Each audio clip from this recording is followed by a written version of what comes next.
दोस्तों, आज तक हम लोगों ने टाइम ट्रेवल यानी कि समय यात्रा वाली कॉन्सेप्ट सिर्फ फिल्मों में ही देखा था, लेकिन आज हम आपको एक ऐसे ही टाइम ट्रेवलिंग वाले अनसुलझी घटी घटनाओं के बारे में बताने जा रहे हैं जो कि रियल समय में भी समय यात्रा वाली कॉन्सेप्ट को मानने पर आपको मजबूर कर देगी। यह कहानी है एक ऐसे रहस्यमय प्लेन के बारे में जो कि उड़ते उड़ते बीच हवा से ही अचानक गायब हो जाती है, और जब यह प्लेन वापस लौटती है तब तक 35 साल बीत चुके होते हैं। तो दोस्तों, सवाल ये उठता है कि आखिर 35 साल कहाँ थी ये प्लेन, और 35 साल बाद इसमें सफर कर रहे लोग कैसे दिख रहे होंगे।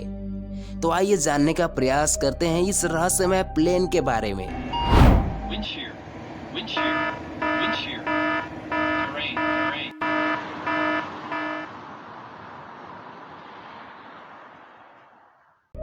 दरअसल यह घटना 4 सितंबर 1954 का है, जो कि सेंटियागो एयरलाइन की फ्लाइट TWA 513 के साथ घटी थी।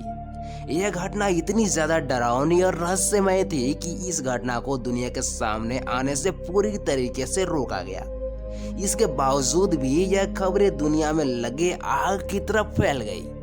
4 सितंबर 1954 को सेंटियागो एयरलाइंस की फ्लाइट TWA 513 जो कि वेस्ट जर्मनी के एक एयरपोर्ट से 92 लोगों के साथ रवाना हुई थी, जिसे कि 18 घंटे के बाद ब्राजील के पोर्टो एलेग्रे एयरपोर्ट पे लैंड करनी थी। लेकिन आश्चर्य की बात तो यह है कि ऐसा हुआ ही नहीं।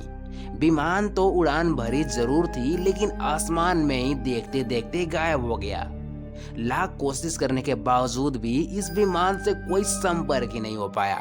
88 यात्रियों से भरे इस विमान को विलुप्त होने की खबरें पूरी दुनिया में हंगामा मचा दिया, जिसके बाद से विश्व की सभी जाने माने एयर एजेंसियां इस विमान को खोजने में लग गई। लेकिन लाख कोशिश के बावजूद भी इस विमान को पता नहीं लगा सके। यहाँ तक कि विमान का मलबा भी नहीं मिल सका। ऐसा बताया जाता है कि जब विमान से संपर्क टूटा था तब विमान अटलांटिक महासागर के ऊपर उड़ान भर रही थी, और लोगों ने मान लिया कि यह विमान अटलांटिक महासागर में हादसे का शिकार हो गया और विमान में सवार सभी यानी कि 92 लोगों की मौत हो गई। मगर सेंटियागो फ्लाइट नंबर 513 कहाँ थी, इसका उन्हें कोई अंदाजा नहीं था। और लगभग 35 साल बाद यानी कि 12 अक्टूबर 1989 को एक अज्ञात एरोप्लेन ब्राजील के पोर्टो एलेग्रे एयरपोर्ट की ओर बहुत ही तेजी से बढ़ता हुआ आ रहा था। ATC में काम कर रहे कर्मचारी को रडार पर जैसे ही अज्ञात एरोप्लेन की सूचना मिलती है, वह देखकर चकाचौंध रह जाते हैं, और वह अज्ञात प्लेन से संपर्क साधने की कोशिश भी करते हैं, लेकिन प्लेन की ओर से कोई जवाब ही नहीं आता। वह तेजी से लगातार एयरपोर्ट के रनवे की ओर बढ़ रहा था। जब लगातार संपर्क साधने की कोशिश नाकाम हो जाती है, तब उस रनवे को ही इमरजेंसी में खाली कर दिया जाता है, और कुछ ही मिनटों के बाद यह अज्ञात प्लेन ब्राजील के एयरपोर्ट पे लैंड कर जाती है।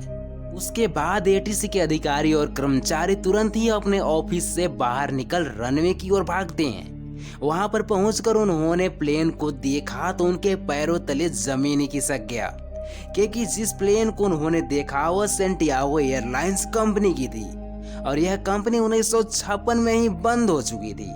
और सबसे हैरान कर देने वाली बातें तो यह थी कि इस प्लेन को 35 साल होने के बावजूद भी यह प्लेन बिल्कुल ही नई दिख रही थी। ये सारी चीजें देखने के बाद उन्हें कुछ भी समझ नहीं आ रहा था। अधिकारियों ने कुछ कर्मचारियों को इस प्लेन के अंदर जाकर चेक करने को कहा, और जैसे ही कुछ कर्मचारी इस प्लेन के अंदर जाते हैं, उनके मुख से चीख की आवाज आने लगती है। जानते हैं क्यों? क्योंकि इस पूरे प्लेन में कंकाल ही कंकाल भरा हुआ था। हर सीट पर कंकाल ही नजर आ रहा था। और जब उन्होंने कॉकपिट का दरवाजा खोला तो प्लेन चला रहे पायलट के कैप्टन मैगुएल विक्टर क्यूरी, उनके हाथों में प्लेन का कंट्रोल्स था, और वह भी मर चुके थे, और उनका भी शरीर कंकाल बन चुका था। उसके बाद ही यह साबित हुआ कि यह प्लेन सेंटियागो एयरलाइंस TWA 513 है। ब्राजील की सरकार ने इस घटनाओं को बहुत ही छुपाने का प्रयास किया, लेकिन 1989 में फेमस पत्रकार एवरिन फिशर ने इस घटनाओं को पर्दाफाश किया। इसके बाद इस प्लेन के हादसे में शिकार हुए लोगों के परिजन ब्राजील की सरकार से लगातार जवाब मांग रही थी। मगर ब्राजील की सरकार इस घटनाओं से अपने आप को बचाने की बहुत ही प्रयास कर रही थी। यह घटना उस साल की सबसे बड़ी घटनाओं में से एक थी और सरकार अभी भी इस घटनाओं से अपने आप को बचाने की प्रयास करती है। वैसे दोस्तों, आपको क्या लगता है, इन घटनाओं का जिम्मेदार ब्राजील सरकार को मिलनी चाहिए या फिर नहीं? अपना राय नीचे कमेंट के जरिए हमें जरूर बताएं। और अगर यह वीडियो थोड़ी भी आपको इन्फॉर्मेटिव लगी होगी तो वीडियो को like, comment, share and channel पर पहली बार होंगे तो चैनल को सब्सक्राइब जरूर करें ताकि ऐसे ही मजेदार फैक्ट आपसे